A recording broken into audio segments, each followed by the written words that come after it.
தினமலர் நேயர்களுக்கு வணக்கம். வணக்கம். ஒரு நேர்மையான போலீஸ் ஆபீசரை சிக்க வைக்க காவல்துறையே முயற்சிக்கிறதா?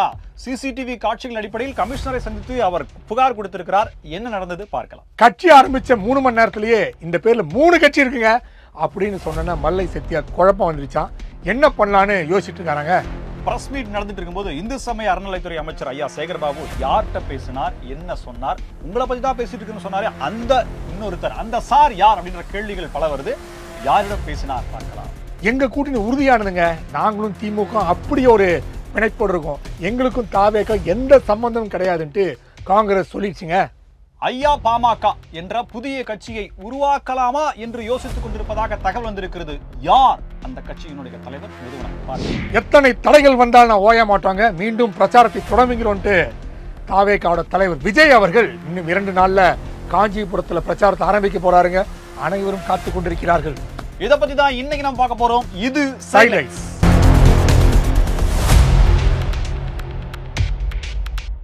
வழக்கமா ஆட்சியினுடைய அவலங்களை பத்தியும் லஞ்ச லாவண்ய மற்றும் சட்டம் ஒழுங்கு பிரச்சனைகளை பத்தியுமே பேசின நம்ம ஒரு சூப்பரான கண்ணு கிடைச்சிருக்கு. என்ன அப்படின்னா, ஒரு தீயணைப்பு துறையில் இருக்கக்கூடிய அசிஸ்டன்ட் டைரக்டர், அவர் சரவண பாபு அப்படின்னு சொல்றாங்க, திருநெல்வேலியில வேலை பார்க்குறாரு. அவர் மேல பிராது வந்திருக்கு. அதாவது லஞ்சம் நிறைய வாங்குறாருங்க சார், நீங்க மட்டும் அவர் ஆபீஸ்க்கு போனீங்கன்னு வச்சுங்க அப்படியே தடவண்ண நோட்லாம் பார்க்கலாங்க அப்படின்ற மாதிரி சொல்லிருக்காங்க. கவரா வச்சிருக்காங்க. 2.25 லட்சம் இருக்குன்ட்டாங்களாம். அப்படின்னா கிட்டத்தட்ட பல லட்சங்கள் இருக்குன்னு சொன்னோன்னே லஞ்ச ஒழிப்பு துறைக்கு ரகசிய தகவல் கிடைச்சிருக்கு. லஞ்சம் நிறைய வாங்குறாங்க, தீயணைப்பு துறையில லஞ்சம் வாங்குறாங்க அப்படின்னா அது எப்படி? வாடிக்கையாளர்கள் நிறைய வந்து போறாங்கன்னா அதுல ஒரு வாய்ப்பு இருக்கு. ஒரு சிஎம்டிஏல யாரும் தீயணைப்பு துறை போவே கூடாதுன்னு நினைப்பாங்க. வட்டாட்சியர் அலுவலகத்துல ஒரு ஆர்டிஓ ஆபீஸ்ல கூட நம்புற மாதிரி இருக்கு. சரி, இதோ வந்துருக்கு, ரகசிய தகவல் வந்திருக்கா, உடனே விடுவாங்களா? தன்னுடைய டிபார்ட்மெண்ட் மேலே இப்படியா ஐயா அந்த கருப்பு ஆடு யாருன்னு சொல்லிட்டு அவங்க ரைடுக்கு வந்திருக்காங்க. வந்து பார்த்தா எடுத்திருக்காங்க 2,10,000 எடுத்திருக்காங்க. இதுல என்ன பாத்தீங்கன்னா, அவரு ஆப்போசிட்ல இருந்த வீட்டுல இருந்த சிசிடிவி காட்சி எடுத்திருக்காரு. நைட்டு 12:10க்கு காக்கி பேண்ட் அணிந்த நபர் ஒருவர், அவரு கிட்டத்தட்ட பாத்தீங்கன்னா ஒரு போலீஸ் மாதிரி தான் தெரியுது. அவரு அந்த 2 வீலர்ல இருந்து எடுக்கிறாரு, அந்த கட்டெல்லாம் கீழே விழுந்துரு. மறுபடியும் அதை எடுத்துட்டு கேட்ட திறந்துட்டு உள்ள போய் எங்கேயோ வச்சிடறாரு. இவங்களே வைப்பாங்களா, இவங்களே எடுப்பாங்களா, அந்த மாதிரி ரகுவரன் வாய்ஸ்ல இவரே நைட்டு போய் வச்சுட்டு நான் சொல்லிட்டேன். ரகுவரன் வாய்ஸ் மாதிரி இல்லன்றனால தான் நான் சொல்லிட்டேன். ரகுவரன் பேச போகிறார், ரகுவரன் தான் பேசுறாரு அப்படின்ற மாதிரி இருந்தோடனே சரி காலைல ரைடுக்கு போறாங்க. அங்க போனீங்கன்னா அந்த பணத்தை எடுக்கிறாங்க. அந்த நேர்மையான ஹானஸ்ட் ஆபீசர் என்று சொல்லப்படுது. ஸோ அவர் மேல அப்பழுக்கற்ற களங்கம் ஏற்படுத்தக்கூடிய வகையில் அவர்னால இடைஞ்சல் ஏற்பட்ட அது நேர்மையா இருக்கிறதுனால மற்ற அதிகாரிகளுக்கு தொல்லையா அப்படின்ற மாதிரி இருக்கிறதுனால இந்த மாதிரியான ஜோடனை செஞ்சிருக்கான்னு சொல்லி கமிஷனரை பார்த்து அவர் நேரில் சொல்லிருக்காரு. ஒரு நேர்மையா இருக்கக்கூடிய காவல்துறையில் இருக்கக்கூடிய அதிகாரிக்கு இந்த நிலைமைன்னா இந்த மற்றவர்கள்லாம் என்ன கதியாக இருக்கும்? அதுவும் அந்த இரும்பு கரத்தை வைத்திருக்கக்கூடிய நம்ம தமிழகத்தினுடைய முதலமைச்சர் அந்த டிபார்ட்மெண்ட் ஏற்கனவே துருப்பிடிச்சு போயிட்டாங்களே, நீங்க வேற திருப்பி இரும்பு கரன்றீங்க. அது மட்டும் இல்ல, 2 மாதத்துக்கு முன்னாடி சுந்தரேசன் ஒருத்தர் கார் கொடுக்காம அலை கழிக்க விட்டாங்க இல்லையா? ஒரு நேர்மையான அதிகாரி இருந்தா கார் தரமாட்ட நடந்து போ அப்படின்ட்டாங்க. ஸோ இது இப்படின்னா பணத்தை வை புடி அப்படின்றாங்க. ஸோ நேர்மையான அதிகாரிகளே இந்த திராவிட மாடல் ஆட்சியில் இருப்பது கேள்விக்குறியா இருக்கிறதா அப்படின்னா கேள்வியா இருக்கு இல்லையா? டிவிக்கே வேண்டாம் வேண்டாம் வேண்டாம், டிவிக்கே வேண்டாம், நெறியாளராகவே இருங்க. டிவிக்கே வேண்டாம்னு நினைக்கிறீங்க. நம்ம சீமான் சொன்ன மாதிரி சொல்லிட்டீங்க. அப்படி கிடையாது. டிவிகே திராவிட வாழ்வுரிமை கழகமா இல்ல திராவிட வெற்றி கழகமா, தமிழக வாழ்வுரிமை கழகமா அப்படின்னு பார்த்தா இதே திராவிட வெற்றி கழகன்றது ஒரு தூத்துக்குடியில் ஆரம்பிச்சு வச்சிருக்காராம். நேற்று வேற அவர் ஆரம்பிச்சோன்னே நாங்கள் யார் தெரியுமான்னு லெட்டர் பேரில் தட்டி எடுத்து இப்போ நம்ம ஒரு கட்சி ஆரம்பிச்சோம்ல, ஓ இதே பேரில் இவரும் ஆரம்பிச்சிருக்காரோ அப்படின்னு ஒரு லெட்டர் பேர் எடுத்து காமிச்சு தப்பு விட்டு அப்போ நானும் ஆரம்பிச்சு வச்சிருக்கேன் அப்படின்னு அவர் வேற வழக்கு தொடுப்பேன் அப்படின்னு கட்சி பேரையும் சொல்லிருக்கா. தமிழக வெற்றி கழகம், ஆமா இல்ல சீனியாரிட்டி பேராக வரும், தமிழக வாழ்வுரிமை கழகம், தமிழக வெற்றி கழகம், திராவிட வெற்றி கழகம்.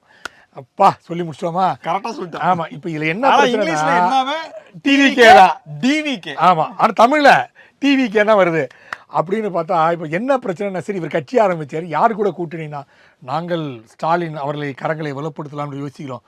அது எப்படிப்பா மதிமுகவும் அந்த கூட்டில் இருக்கோம், இந்த டிவிகேவும் அந்த கூட்டில் இருக்குன்னா அப்போ யாரை எடுத்து பேசுவீங்க அப்படின்னு ஒரு குழப்பம் இருக்கும்போது சரி இப்போ இந்த டிவிகே வச்சு ஏதாவது பண்ணுவோம் அப்படின்னு டேமேஜ் பண்ணுற வேலையை மதிமுக தொடங்கி இருக்குது போல் இருக்கு. ஸோ இருந்து மல்லை சத்யா தப்பிப்பாரான்னு தெரியல.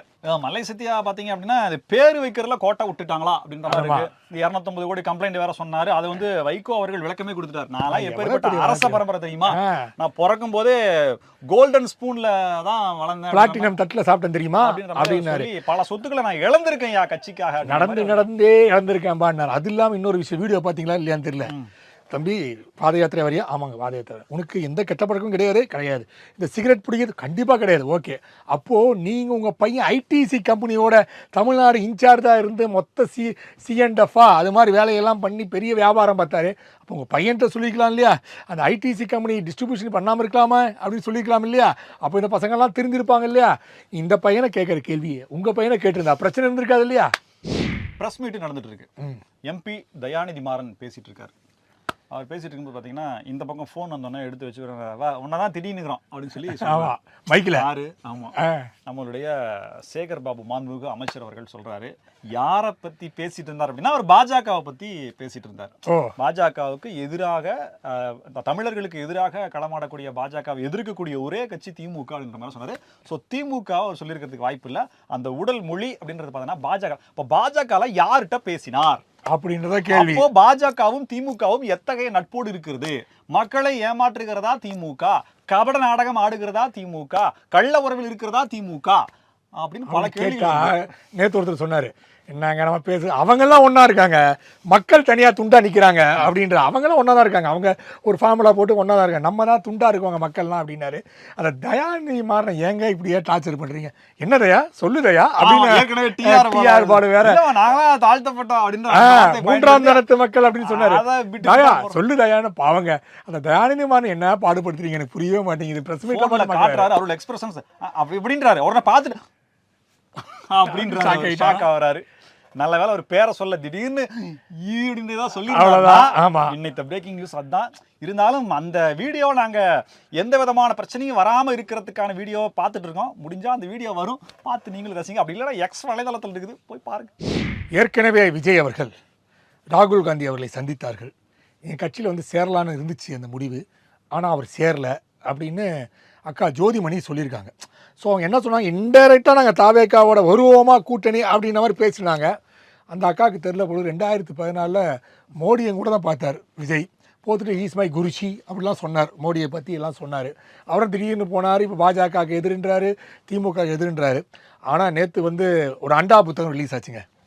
அந்த அண்டா புத்தகம் ரிலீஸ் பண்ணும்போது, அண்டா புத்தகம் அப்படின்னா அண்டா என்று சொல்லக்கூடிய ஒரு எழுதிய புத்தகங்க. சரி, அந்த புக்கு அவர் ரிலீஸ் பண்ணார்ல, அதுல வந்து நேத்து இல்ல எனக்கு ஒரு டவுட். அவர் வந்து பத்திரிகையாளர்னு போட்டுக்கிறாரு. ஆமா, ஆனா அவருடைய நிகழ்ச்சிக்கு துணை முதலமைச்சர் வர்றாரு, திமுக காரங்க எல்லாம் வர்றாங்க, காங்கிரஸ் காரங்க வர்றாங்க. ஆமா, அப்ப திமுக பத்திரிகையாளர்னு போட்டா தானே சரியா இருக்கும். அதே பத்திரிகையாளர் போடுறது தப்புங்க. அவரு எங்க நீங்க சொம்பா, நான் சொம்பு கிடையாது அண்டாங்கன்னு சொன்னவர். அதனாலதான் அண்டா பத்திரிகையாளர்னு நான் சொல்ல வந்த காரணமே. அவரோட திமுக 2.0 அப்படின்ற புக்கெல்லாம் ரிலீஸ் ஆயிருக்கு. அதுல வாரிசு, ஆமா வாரிசு தான், பெரியாரோட ஈவேராவோட வாரிசு தான், ஆமா அப்படின்னு சொல்லிட்டு வந்திருக்காரு அப்படின்லாம் சொல்லிட்டு நேற்று பார்க்கும்போதே நினைச்சேன். அப்போ வந்து இவர் வந்து செல்வ பெருந்தகை சொல்லியிருக்காரு, இன்னும் சில வினாடிகளிலே, இன்னும் சில நிமிடங்களிலே, இன்னும் சில மணித்துளிகளிலே, இன்னும் ஒரு வினாடிகளில் லைவ் கமெண்ட், ஆமா இது மாதிரி வந்து நாங்கள் கூட்டணியை பற்றி சொல்ல போகிறோம், இந்த கூட்டணியை விட்டு நாங்கள் பிரிய மாட்டோம் அப்படின்லாம் சொல்லியிருக்காரு. அப்படி என்னன்னா 18ஆம் தேதியே வந்து முடிவு பண்ணிட்டாங்களாம்.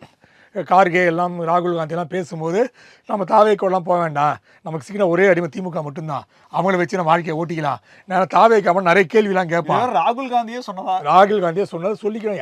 யாருக்கு ராகுல் காந்தியை கேட்க போற, அவரு எந்த நாட்டில் இருக்காருன்னு அவருக்கே தெரியாது. காங்கிரஸ் தலைவர் செல்வ பெருந்தகை, ஆமா, அவரு சொல்றத ஜோதிமணியோ அல்லது மாணிக்கம் தாக்கூரோ கேட்கறாங்களா அப்படின்றது இல்ல. அவங்க பெருந்தகைக்கு ஆப்போசிட்டா ஒரு டீமே இருக்குது. இல்ல சட்டசபையோட அவங்க கட்சி தலைவர் இருக்காரு, ராஜேஷே கேட்கறது இல்லையா? அது மட்டும் சவுடேகர் இருக்காரு ஒருத்தர், அவரு ஒரு பேச்சே கேட்கறது கிடையாதான்.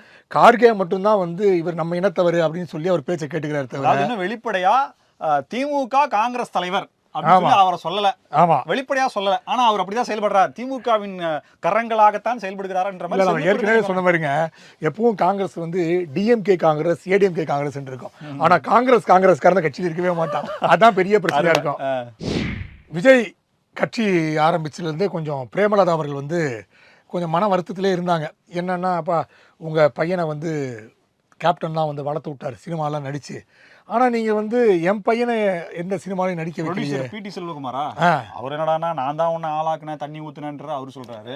நீங்க என்னடானா இது சொல்றீங்க. இல்லை எஸ்ஏ சந்திரசேகர் என்னன்னா அவர் ஒரு பக்கம் சொல்லி அவரா சொன்னார், என் பையன் போய் நான் நீங்கள் போது அந்த படத்தில் வந்து நடிக்க வச்சது வந்து அண்ணனா நடித்தார் விஜயகாந்த், அதுவும் சம்பளம் கூட வாங்கிக்கல அப்படின்லாம் சொன்னது அவர் தான். ஆனால் என் பையனை நடிக்க வைக்கலையே, சண்முக பாண்டியன் நீங்கள் வந்து ஒரு காட்சியிலும் நடிக்க வைக்கலையே வருத்தமெல்லாம் இருந்துச்சு. இப்போ அந்த வருத்தம் கொஞ்சம் கொஞ்சமாக வளர்ந்து போயிட்டு நேத்து முளத்த காலாலாம் நமக்கு வந்து அரசியல் பண்ண ஆரம்பிச்சிருச்சா. அவங்க தான் சொன்னாங்க, நம்ம எப்படி எடுத்துக்கிறது. பிரேமலா தான் சொன்னாங்க, மீட்டிங்லேயே போட்டிருக்காங்க, நேற்று நடந்த மீட்டிங்லேயே அப்படின்னு சொல்லப்பட்டிருக்கு. ஸோ அந்த பக்கத்தில் ஒரு மனக்கசப்பு இருக்குது. அதே நேரத்தில் பார்த்தீங்கன்னா பல்வேறு தடைகளுக்கு இடையே இன்னைக்கு கூட பல்வேறு கூட்டங்களுக்கு ரோட் ஷோக்கெல்லாம் பல்வேறு தட்டுப்பாடுகள் இன்றைக்கி விதிக்கப்பட்டிருக்காங்க. இந்த சூழ்நிலையில் நாளை மறுநாள் காஞ்சிபுரத்தில் வந்து தன்னோட மீட்டிங்கை திருப்பி துவக்க இருக்கிறதாக விஜய் துவக்க கேட்டாங்க. டிசம்பர் 4 டிசம்பர் 6 கார்த்திகை தீபம் அப்படின்ற மாதிரி சொல்லிட்டாங்க.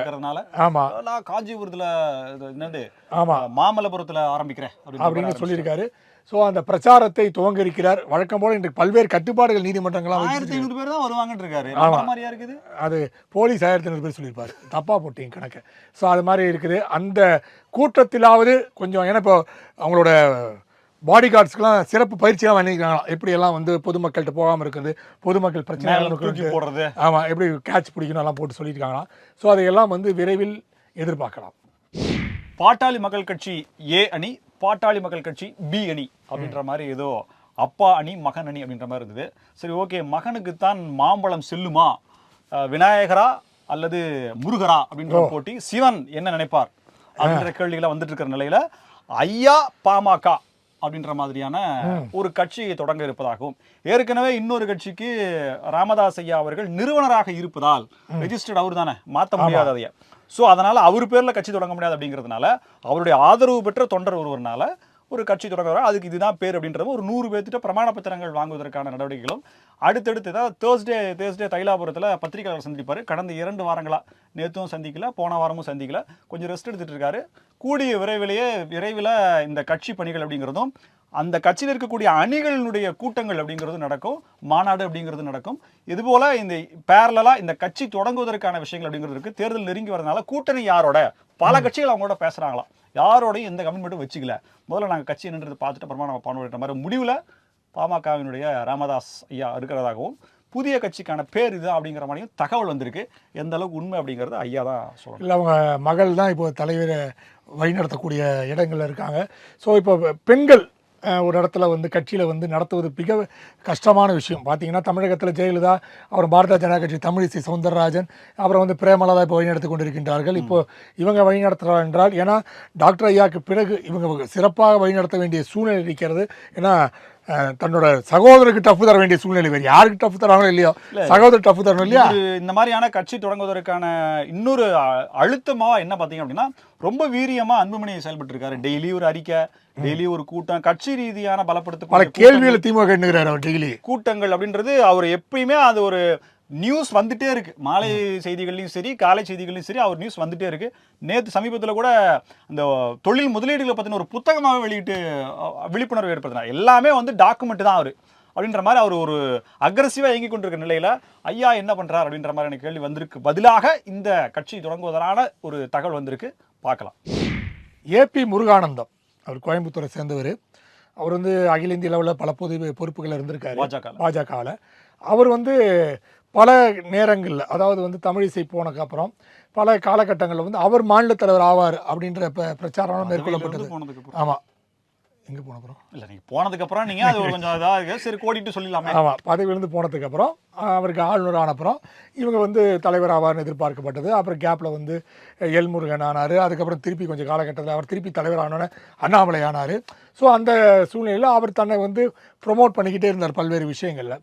இப்போது பிரதமர் போன்றவர்களுடன் கோயம்புத்தூரில் வந்து ஆலோசனை போன்ற விஷயங்கள்லாம் நடத்தியிருக்காரு. மற்றவர்களுடன் நடத்திருக்கும் போது 6 அமைச்சர்களுக்கான ஃபைல், டிஎம்கே ஃபைல்ஸ் 5 புதுதா அமைச்சர்களா, ஏற்கனவே இருக்கக்கூடிய அமைச்சர்களுக்கு கூடுதல் விவரங்களா? ஆமாம், இல்லை இப்போ இருக்கிற அமைச்சர்கள்லாம் வேற யார் இருந்தால் செந்தில் பாலாஜி கூடுதலாக இருக்கக்கூடும் இல்லையா. இப்போ பொன்முடி இருக்கும், துரைமுருகன் இருக்கும், அப்புறம் இருக்கிற அமைச்சர்லாம் இருக்கா, வேற யார் இருக்கா, உதயநிதி ஸ்டாலின் கூட சேர்த்துக்கலாம் போட்டுருக்கு. அமைச்சர் திண்டுக்கல் அமைச்சர், அவருடைய மகளுடைய வீட்டில் ஜிஎஸ்டி ஏதோ கம்ப்ளைண்ட் வந்துருக்குன்னு சொல்லிட்டு ரெய்டு இப்போ போயிட்டு, மூர்த்தி கூட இருக்கலாம், மதுரை மூர்த்தி அவர்கள் கூட இருக்கலாம். ஸோ இது மாதிரி ஒரு 6 திண்டுக்கல் தானே, அமைச்சர்கள் திண்டுக்கல். ஆமாம் அது மாதிரி ஒரு 6 அமைச்சர்களோட பேர் பட்டியெல்லாம் வெளியிடப்படும் அப்படி எதிர்பார்க்கப்படுகிறது. ஸோ அண்ணாமலை விட்டு ஏன்னா அண்ணாமலைக்கு பார்த்தீங்கன்னா புது பொறுப்பு கொடுத்துருக்காங்க இன்னைக்கு. ஆமா, அது என்னது சார் SIR. அது எஸ்ஐஆரோட ஆலோசனை கூட்டு தன்னகத்தோட பாஜக கண்டுக்கல, பாஜக கை கழுவி விட்டுருச்சு, பாஜகவுக்கு அவருக்கு நீ சம்பந்தமே இல்ல, புது கட்சி ஆரம்பிக்கிறார், எல்லாத்துக்கும் வச்சாரு பாத்தியா பதிலு. எஸ்ஐஆருக்கு போட்டாங்க அவருக்கு. இப்போ அவர் என்னன்னா முந்தானத்து மோடி வேற ஹலோ அயன் மேன் அப்படின்னு வேறு சொல்லிட்டார் இல்லையா. ஸோ இன்னும் கூடுதல் பலம்லாம் வந்துருச்சான். ஸோ வந்து இப்போதைய நிலையில் இந்த 6 அமைச்சர்கள் அப்படின்னு ஒரு லிஸ்ட்டை ரிலீஸ் பண்ணி டிஎம்கே ஃபைல்ஸ் எப்படி வந்து அண்ணாமலை ரிலீஸ் பண்ணாரோ அது மாதிரி இதற்கான ஏற்பாடுகள் பாரதிய ஜனதா கட்சி செய்து கொண்டிருக்கின்றது என்ற பேச்சு அடிபட்டு கொண்டிருக்கிறது. அதே சமயத்தில் இந்த திராவிட மாடல் அரசு தான் இங்கே பயங்கரமான அரசு.